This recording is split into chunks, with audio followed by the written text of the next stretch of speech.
Hey, what's going on, everybody? It's Mike from sneakerhistory.com, and we are back with another video. Guys, thank you so much for dropping back on by. If you haven't done so already, hit the subscribe button down below. And guys, we're at 900 subscribers, 903 I think to be exact. That's crazy. It's weird to think how far we're coming in just about 2 years, and we're almost at 1,000 subscriber benchmark. So please, if you haven't done so already, that little gesture of clicking a button, that helps so much, guys, with the channel, and I do appreciate those who've done so, and I appreciate those who will do so in the future. So thank you. Now also leave a like, drop a comment. That helps with the algorithms, make sure more people can see the video and we can get a bigger audience down the line. Hit that notification bell so that way you know when new videos drop. And of course, if you need to find me outside of YouTube, find me on Instagram and Twitter at MadWatcher789, and make sure you follow me with the guys on Sneaker History Podcast and the Sneaker History website. Alrighty guys, so today we're looking at a shoe that could possibly be in contention for sneaker of the year. There have been a lot of good things that came out this year.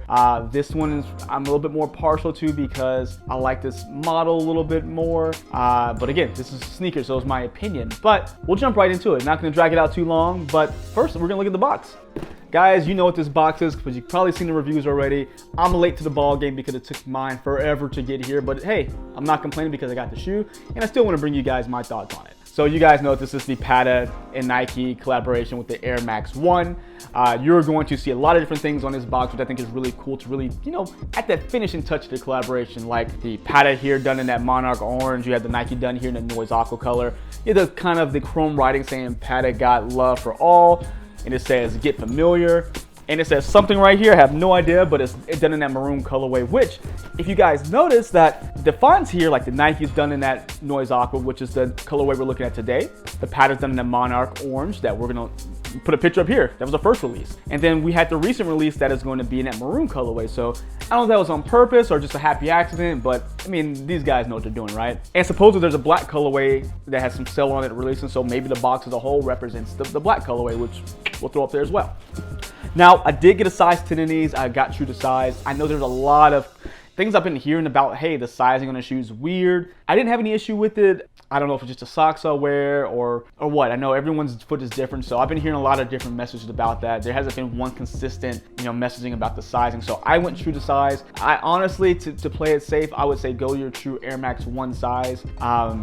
Because I know it's tough to really try these on because there's not something you can just go grab at the store. So I would say stick with the true Air Max 1 size, and we'll talk about that a little later, of course, but just wanted to bring that up because that was something I kept seeing in social media, and toward this core group, to a lot of the guys that got them, it was kind of always a back and forth, just, everyone trying to figure out the right sizing. So yeah, so this one's kind of a weird one. So hopefully you guys are able to get that one that fits perfect for you. Now, before we get into the shoe, they have the paper here. It has some little extra branding on the paper. I'm not sure exactly what that is. It's a fist, but I don't know. I'm not sure the branding on that one. But along with that, oh, here it is. They also came with, well, some of them did, I think, the little Patta Air Max 1 bracelet. I probably should open this up beforehand because it's in this tiny Ziploc bag. It's kind of hard to open. There we go.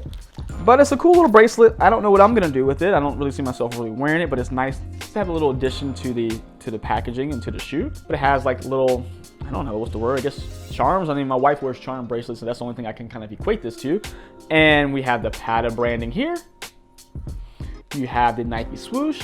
And then you have a flag that I had no idea what this flag was, but thank you to Google and the internet because I found out that it is the flag for the country of Suriname. I hope I'm saying that right, guys. And from my understanding, that is where the two founders of Patta are from. So they're just paying homage to their homeland. So I think that's pretty cool. I think it's awesome. Again, it may not be something I wear, but it's nice to keep with the sneaker. It's just kind of an add-on of something. Hey, this was a part of that collaboration. So that's really cool.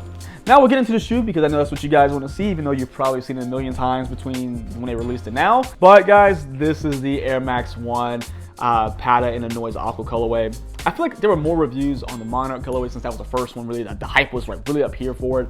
And I still think people are really, really attracted to this shoe because just the little subtle differences in the material that they use and just the quality of the sneaker. So I think it is something that, again, is a contention for sneaker of the year. Now, the first thing we're gonna notice is gonna be the obvious. The mud guard turned into the wave. So we see it across the lateral side here, and it goes around to the medial side, of course. And that's gonna be done up in that Noise Aqua color. Now, not only was that one of the things that really drew me to the shoe because I love that change they made. Really subtle, but it still is very wearable. It's one of those changes that really I feel like sneakerheads are going to notice or sneaker collectors are going to notice. So it's really cool to kind of know, like, oh yeah, I can recognize that shoe just by that change to the mudguard. Now, again, you guys know my stance on the mini swoosh. I absolutely love the mini swoosh, and the fact that it's done in the white with this noise aqua just really makes it pop. So kudos to you guys. You got me again with the mini swoosh. Now we go to the toe box here. It's kind of done up in a gray mesh that you can see. It almost has like a bluish tint to it. And it's kind of also kind of poke out on some different other parts of the shoe as well. Keep moving up on the shoe. We're going to have the top done in leather. And it is like a gray color as well. Not as much blue as the mesh has in it, but it still has, I feel like, a slightest bit of blue mixed into that gray. And that is gonna be where our eyelets are, so that way we can get our laces through there. Now, the shoe comes with a flat gray lace inside, but I have to tell you that I'm not a big fan of that gray lace. I went with the sail lace that they included. Now, I'll let you guys make the choice of what you like better, but for some reason that sail lace, how it hits against the sail tongue, which we can see here, just to me, just makes the shoe pop a little more, and I like it. And along with that, it just, I don't know, I don't like it so much matching all of that gray up top. There's still like a lot of gray, and I think that sail lace breaks up a bit. Now, like I mentioned, the tongue is a sail color as well. This is gonna be more of a, I honestly don't know. Like, it feels like it could be a leather, but I'm not too sure. I think it's just more of a, like, it's just a fabric tongue, but it's, again, it's done up in that sail colorway. Yeah, I think it's just kind of a mesh that they have. I'm not too sure. I really don't know. It's smooth though. Anyway, regardless, it's nice. You're gonna have your white tongue tag that has the Patta and Air Max done up in a noise aqua as well. And the top eyelets here are done up in the noise aqua too, in that plastic that we traditionally see in the Air Max 1. Now we get around the sock liner here is gonna also be done in that off-white or sail colorway. And if we go inside the sneaker, the insole is gonna be again sail, but it has the Patta branding done up in the color of the shoe, that noise aqua. So let me slide those back in there now, and as we get these back into the shoe, we're gonna move on to the ankle or the collar of the shoe. Again, done up in that same mesh we saw in the toe box. As we move down to the heel, we have that same gray leather we saw, along with the Nike Air and that noise aqua here, and more of that wave circling around the back of the shoe. So very simple, but just enough to just make it look perfect. Now, the midsole is done here in that sail colorway as well. Something we've seen a lot more of lately, you know, kind of that vintage / aged look. So that's something we've been seeing more, but they didn't make the shoe look aged. So I like how they just use that color just to be softer than a really bright, pure white. So I think it does very well, and it complements the shoe very, very nicely. Now you have your traditional Air Max bubble here, and if I'm not mistaken, seen through here is going to be that noise aqua and the pillars of the airbag there. And as we move down to the bottom of the shoe, we have our traditional Air Max 1 traction. You're gonna have a couple different colors here. So you have like a brown, yeah, almost like a burgundy-ish brown done at the tip of the toe. You have this kind of olive green khaki color in the middle with a traditional traction pattern. You have an aqua noise done here with the Nike Air, and that same kind of burgundy-ish brown at the heel. So I like the contrast of that, super nice. Again, something different, and overall guys, this shoe's super nice. It's been decently easy to get. So I missed out on the sneakers release. I tried on all of them, I missed out. I tried a couple different places and missed out. I had to buy them from the resale market, of course, and obviously not super happy about doing so, but the prices aren't insane right now, because I know most people who watch the channel know about the previous Patta Air Max 1s, like what is it, the chlorophylls, like cherry woods, how they're thousands and thousands of dollars. The sneakers now that we're looking at, this Air Max 1 collection with the wave as the mudguard, they're ranging from about 180 to about 260 from what I've seen, depending on the size and color.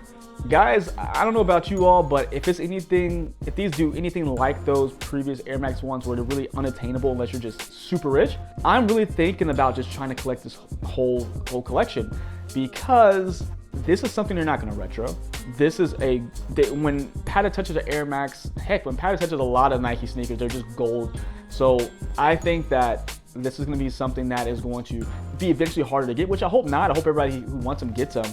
But I feel like I see a lot more people wearing these, which means there won't be as many new pairs out there, which means drive the price up on the new pairs if you want to buy them in the future, because I think this will be one of those shoes where people say, oh, I wish I would have got those, let me go back and see, but they're just going to be harder to get, because I think that's just kind of how it goes, I feel like. I don't know, if you want them, go get them now. Prices are nice. Get yourself a nice Christmas present, or the sneakerhead in your life. I think they would enjoy these if you want to get them for Christmas or whatever holiday you do celebrate. So I think that'd be really nice, really, really cool, because they're getting at a decent price. Now, like I mentioned before, the sizing, I went with a true to size 10. I don't have any slippage. Everything feels true to size to me, but it seems like there's a lot of discussion about just the sizing based on the material change, like the thin material on the toe box. It feels good to me. I haven't had any issues, but that everyone's foot's different, like I mentioned. So try them on if possible. Again, I know it's hard to, but if you're not able to, I say stick to your true Air Max 1 size if you're not able to try them on, because I think that'd be the best bet to get the closest and maybe the best size for you when having to buy them blindly, basically. Something I never really do is talk about how to style shoes, because I am just a normal dresser. You guys see I have a Nike SB shirt on, and you guys are seeing the clips now of me kind of walk around in a shoe. Guys, I spend money on shoes. I really don't spend money on clothes. I try to buy as much on sale as possible, but one thing I would say with these shoes, I think they look good with pretty much anything, but I know cargo pants are back, which I laugh because there was a time when people hated cargo pants, but I think these look really nice with like a straight leg or maybe a slim fit cargo pant. And funny enough, the ones I'm wearing, like I said, I don't spend too much money on clothes. The ones you're looking at are actually from Target. They're from Wrangler. They're like, they call their ATG, like, oh my gosh, I can't remember what it is. I'll put the little branding or the information on the side, but they're very reminiscent to a Nike ACG pair of pants, but way less cost, and they are very durable. Clearly Wrangler's like an outdoor brand, but that workwear type deal. But I think they really look good with this particular pants. They're like 26 bucks from Target. So if you guys like them, that's just kind of my shopping tip for today. So let me know, guys, what you think about the shoe. Do you think it can be in that top 5, maybe #1 sneaker of the year? Let me know how they fit for you guys, and until next time, see ya.